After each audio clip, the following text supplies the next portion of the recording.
Auf unserem Weg durch Deutschland sind wir in der kleinen Stadt Lützen angekommen. Wir sind im Burgenlandkreis, nahe Leipzig. Keine 10.000 Einwohner hat Lützen, der Ort, an dem eine der wichtigen Schlachten des Dreißigjährigen Krieges stattfand. Wir starten an Schloss Lützen, einer ehemaligen Burg aus dem 13. Jahrhundert. Der Bergfried ist 41 Meter hoch. Doch zunächst etwas zur Vorgeschichte dieser historisch so bedeutenden Schlacht. Wichtige Personen waren Gustav II. Adolf aus dem Hause Wasa, 1594 geboren und seit 1611 König von Schweden. Heute gilt er als eine der wichtigsten Personen der schwedischen Geschichte und des Dreißigjährigen Krieges. Im Dreißigjährigen Krieg verhinderte er einen Sieg des katholischen Lagers der Habsburger und sicherte so die Existenz des deutschen Protestantismus. Er starb bei dieser Schlacht hier in Lützen. Nicht nur in Schweden wird er bis heute verehrt. Sein Widersacher, Albrecht Wallenstein, ein böhmischer Feldherr, der auf Seiten von Kaiser Ferdinand II. Und der katholischen Liga gegen die protestantische Union kämpfte. Er war der Oberbefehlshaber der katholischen Armee. Auf Seiten Wallensteins kämpfte sein General Gottfried Heinrich Graf zu Pappenheim. Den kennen wir aus Wallensteins Tod von Schiller. Daran kommt der Satz vor: Daran erkenne ich meine Pappenheimer. Das war damals ein durchaus positiv gemeinter Ausspruch. Und Marschall Pappenheim, nun auch der wurde Opfer dieser Schlacht. Ein paar Sätze zur Vorgeschichte der Schlacht.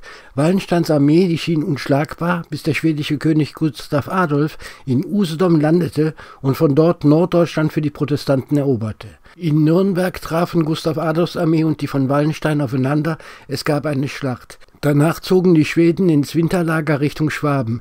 Wallensteins Armee zog Richtung Norden. Man wollte bei Leipzig überwintern. Gustav Adolf sah dadurch seinen Nachschubweg aus Richtung Stralsund gefährdet und zog nun Richtung Leipzig, um Wallenstein dort abzufangen. Als die Schweden bei Leipzig ankamen, hatte Wallenstein in Lützen Quartier bezogen. Auf einem Feld bei Lützen kam es am 6. November 1632 zur Schlacht zwischen den Armeen des Schwedenkönigs und der von Wallenstein. Über 9.000 Tote wurden am Abend gezählt. In Schloss Lützen gibt es Wallensteins Stube, heute ein Schlosscafé und eventuell der Raum, in dem Wallenstein sein Quartier in der Nacht vor der Schlacht hatte. Hat er hier geschlafen? Gegessen?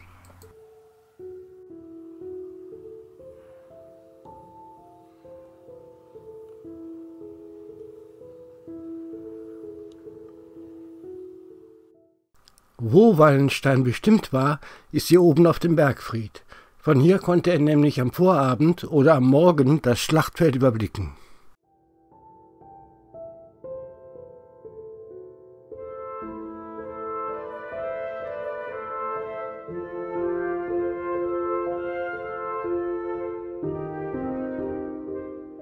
Hier in Schloss Lützen gibt es eine Darstellung der Schlacht als Diorama. 3600 Zinnfiguren zeigen die Situation, als König Gustav Adolf sein Leben ließ. Das Diorama, das wird übrigens gerade überarbeitet, steht hier bereits seit den 80er Jahren. Wallenstein ließ seine Truppen am 6. November nördlich der Straße von Lützen nach Leipzig Stellung nehmen. Der Ort Lützen diente dabei als Schutz von der rechten Seite, im Osten war ein Kanal der Schutz. Im Zentrum seiner Schlachtordnung standen 7 Divisionen à 1000 Mann. Dahinter und dazwischen Reiterkompanien. Auf den Flügeln standen Reiter und Musketiere. Es gab auch 14 Geschütze. Insgesamt war man etwa 17.000 Mann stark. Die Schweden, die ja auch Männer aus dem Raum Hamburg in ihren Reihen hatten, standen südlich der Leipziger Straße auf einem Feld. Gustav Adolf standen 19.000 Mann zur Seite. Reiter und Fußvolk. Dazu Geschütze und 40 kleine sogenannte Lederkanonen. Als die Schlacht am Abend endete, blieben vermutlich um die 9.000 Tote zurück. Darunter auch der schwedische König. Ein unglaublicher Verlust für die protestantische Seite. Wir verlassen Schloss Lützen und schauen nach Spuren, die es noch heute vom Tod des Schwedenkönigs im Raum Lützen zu sehen gibt. Es sind vielbesuchte Orte der Geschichte, nicht nur für Schweden. Das ist die Straße nach Leipzig, an der auf der linken Seite Wallensteins Truppen Aufstellung nahmen. Und das ist ein Museumsneubau. Hier wird es um die Schlacht von 1632 gehen. Der Schwedenstein. Der Gedenkstein an König Gustav Adolf wurde hier bereits in seinem Todesjahr 1632 aufgestellt. Ein Findling, der an die Stelle erinnert, an der der Schwedenkönig fiel. Den Baldachin stellte man 1837 auf. Er wurde von Karl Friedrich Schinkel entworfen. Nicht weit weg vom Schwedenstein, auf der anderen Seite der Straße, da soll der tatsächliche Ort sein, an dem der König gefunden wurde. Ich habe die Stelle mal mit einem Pfeil markiert. Hinter dem Schwedenstein steht die Gustav-Adolf-Kapelle. Die Kapelle wurde 1907 gebaut. Der damalige schwedische Konsul hat sie gestiftet. 1931 wurde die Lützen-Stiftung mit Sitz in Göteborg gegründet. Sie kümmerte sich dann erstmal um die Gedenkstätte. Zur DDR-Zeit war das hier eines der meistbesuchten Privatmuseen im Land. Heute wird die Gedenkstätte von der Stiftung und der Stadt Lützen betreut. 1932 und 1982 wurden 2 schwedische Holzhäuser aus der Region Dalarna hinzugefügt. In einem davon befindet sich ein kleines Museum, das wird zurzeit neu gestaltet. Ein Rundumblick, die Schwedenhäuser, der Museumsneubau und die Gedenkstätte mit Kapelle und Schwedenstein.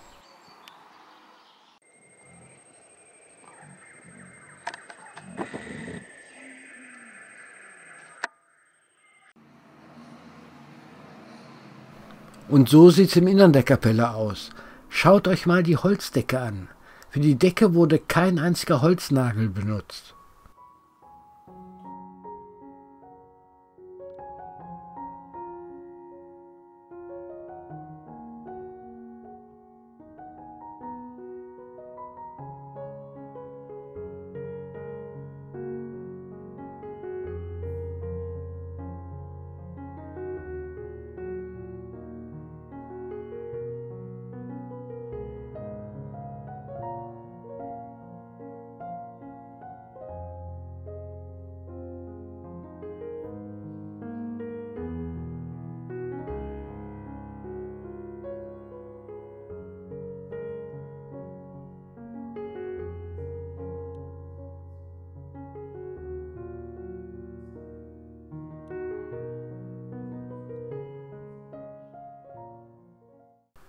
Gustav Adolf träumte davon, Schweden zur europäischen Großmacht zu machen.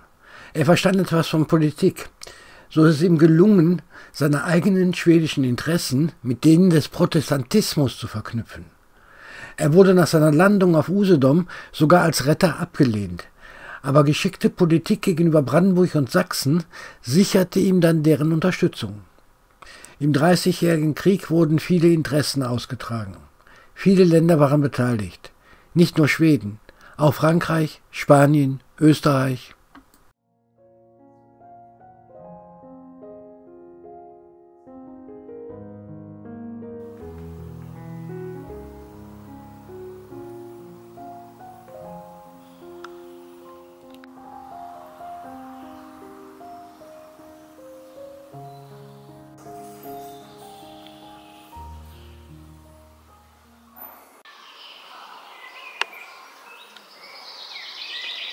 Wir verlassen jetzt die Gedenkstätte hier in Lützen und fahren in das nächste Dorf nach Meuchen. Wir sind jetzt im Dorf Meuchen. Das ist ein Stadtteil von Lützen, nur 2 Kilometer entfernt. Das Dorf liegt sozusagen am anderen Ende des Schlachtfelds. Das Dorf hat etwa 300 Einwohner und diese hübsche kleine Kirche hier. Sie heißt Gustav-Adolf-Gedächtniskirche. Ursprünglich wurde die Kirche um 1200 gebaut, dann gotisch umgebaut und dann im 18. Jahrhundert nochmal verändert, da erhielt sie ihr heutiges Aussehen.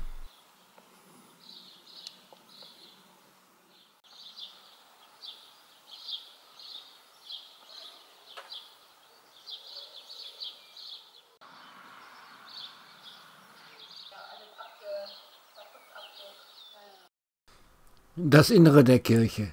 In den letzten Jahren hatte man hier in Eigenarbeit vieles restauriert und renoviert. Ein Prachtstück.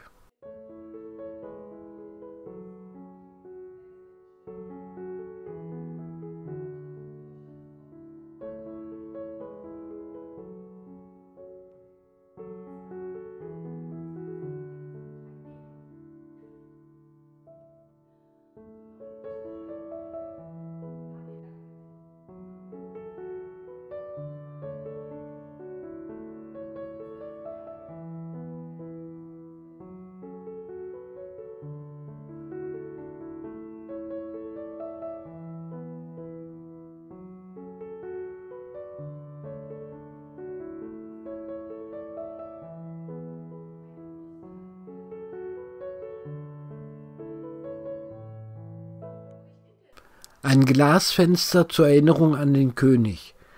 Es wurde von der schwedischen Königsfamilie gestiftet.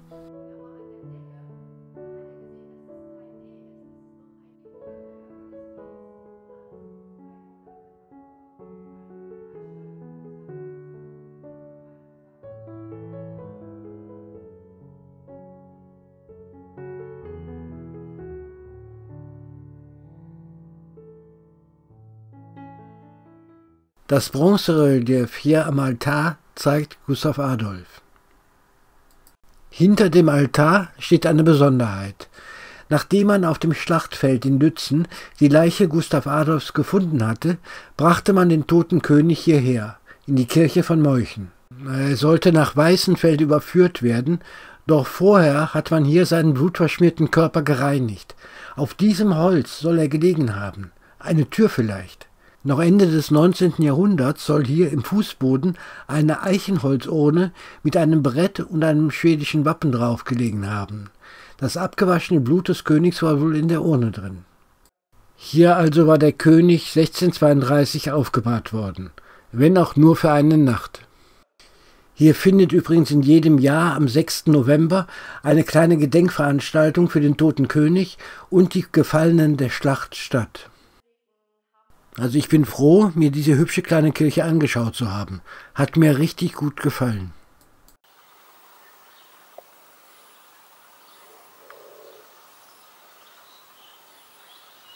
Wir fahren weiter ins 20 Kilometer entfernte Weißenfels. Das Haus links mit dem Erker, das ist für uns interessant. Wir sind im Geleitshaus. In der unteren Etage ist ein Arisch-Pub. Die Treppe rauf, da ist das Gustav-Adolf-Museum. In dem Haus war zur Zeit des Dreißigjährigen Krieges das Geleitsamt. Hier konnten Kaufleute für Geld militärischen Schutz, also Geleit, erwerben und mussten dafür Straßenzoll bezahlen. Hierher brachte man aus Meuchen den toten Schwedenkönig. Im Museum geht es um den Dreißigjährigen Krieg und seine Auswirkungen. Einige Fundstücke gibt es.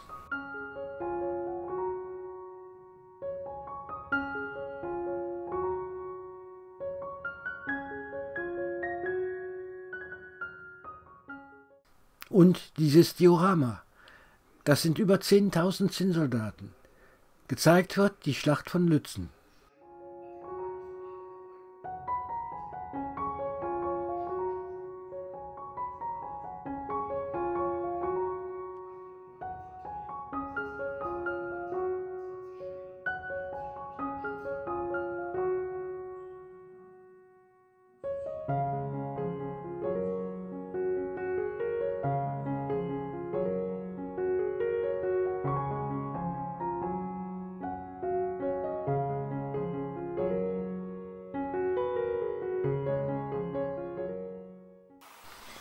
Das Gemälde hier zeigt, was in diesem Raum geschah.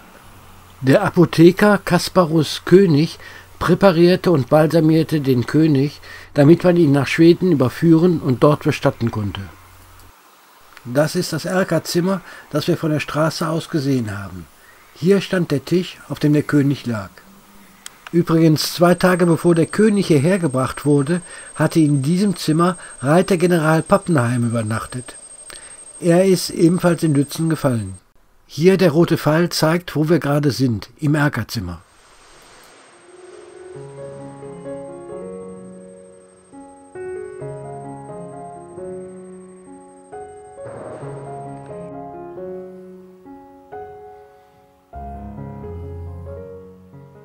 Das kleine Diorama zeigt den Abtransport des Königs nach Schweden, die Aufstellung des Trauerzuges vor dem Haus, da ist auch der Erker zu sehen.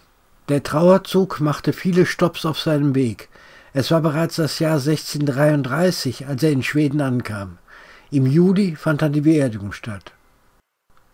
Die Spuren eines Krieges, der 400 Jahre her ist, und die Erinnerungen an einen Mann, der in der Geschichte einen festen Platz hat, all das faszinierte mich heute.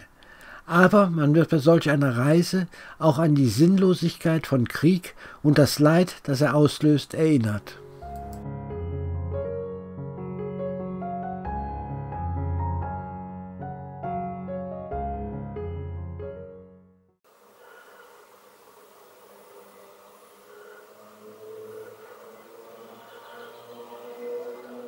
Zurück ins Schloss Lützen. In einem Raum erinnert man hier an Gustav Adolf. Ein Kranz und Informationen über den Fortgang der Geschichte nach seinem Tod.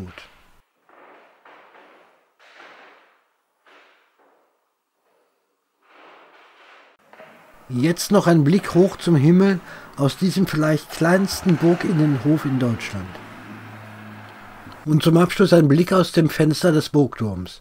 Hinaus in die Landschaft, die so viel Leid sah. Nicht nur 1632, sondern auch nochmal 200 Jahre später. Da gab es hier noch einmal eine bekannte Schlacht. In einem nächsten Video erzähle ich euch davon. Das war's aus Lützen. In diesem Sinn, tschüss.